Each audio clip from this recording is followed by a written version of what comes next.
But first, one would hope the tide was turning on giving confused kids powerful drugs and irreversible treatments after the UK's Tavistock clinic was declared unsafe for children and ordered to close. But both here in Australia and in the US, the trans movement is pushing ahead with what it calls gender affirmative care, where a child's gender identity is affirmed, often with medical interventions. If the child says they're a boy or non-binary, well then they must be right. And according to many of the doctors working in this field, kids and their parents know from toddler age if they're trans.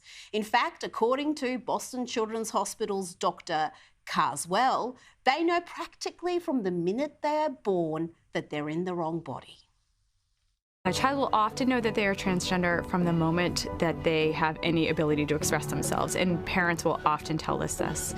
We have parents who tell us that their kids, they knew from the minute they were born practically, and actions like refusing to get a haircut or standing to urinate, trying to stand to urinate, refusing to stand to urinate, trying on siblings' clothing, playing with the quote opposite gender toys, things like that.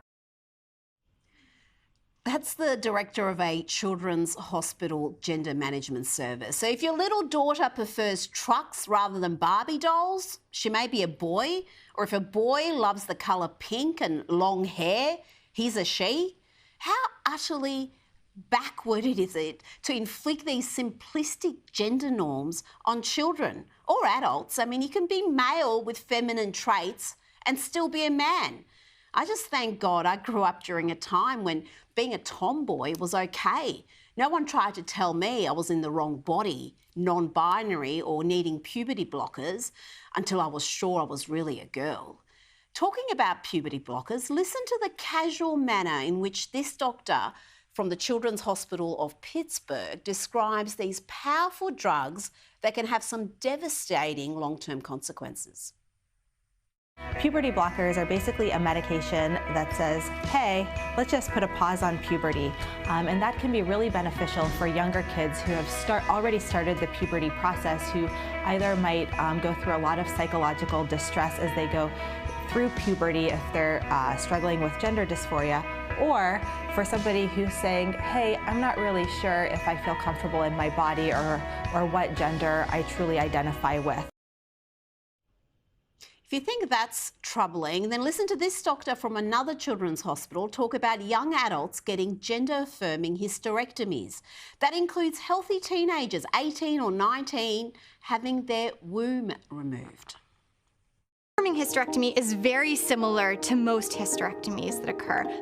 A hysterectomy itself is the removal of the uterus, the cervix, which is the opening of the uterus, and the fallopian tubes, which are attached to the sides of the uterus. Some gender-affirming hysterectomies will also include the removal of the ovaries, but that's technically a separate procedure called a bilateral oophorectomy. And not every gender-affirming hysterectomy includes that, and people who are getting gender-affirming hysterectomies do not have to have their ovaries removed.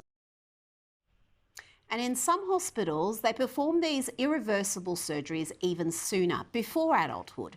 We've had Matt Walsh on this program explaining the disturbing practice of children as young as 16 having what is called bottom surgery, including removing the penis and constructing a vagina. What's the youngest patient that you've operated on? The youngest patient I've done vaginoplasty on is age 16. Do you worry that minors just don't understand enough about themselves? They're not neurologically developed enough yet to make permanent life-altering decisions? Absolutely not. And if you think that madness can't possibly happen here, well, think again. We have young adults having double mastectomies, having their healthy breasts removed and other irreversible medical procedures. The Australian reported in 2019, Australia's biggest youth gender clinic wants to start surgery on teenage girls under the age of 17. And also in Australia, I was contacted last week by women distraught about a violent male who identifies as female being put in a women's prison. Inmates at Victoria's biggest women's prison, the Dame Phyllis Frost Correctional Facility, have put together a petition after authorities ignored their pleas. That petition, which was sent to me, reads as follows. We feel threatened, unsafe, distressed and traumatised with this current situation.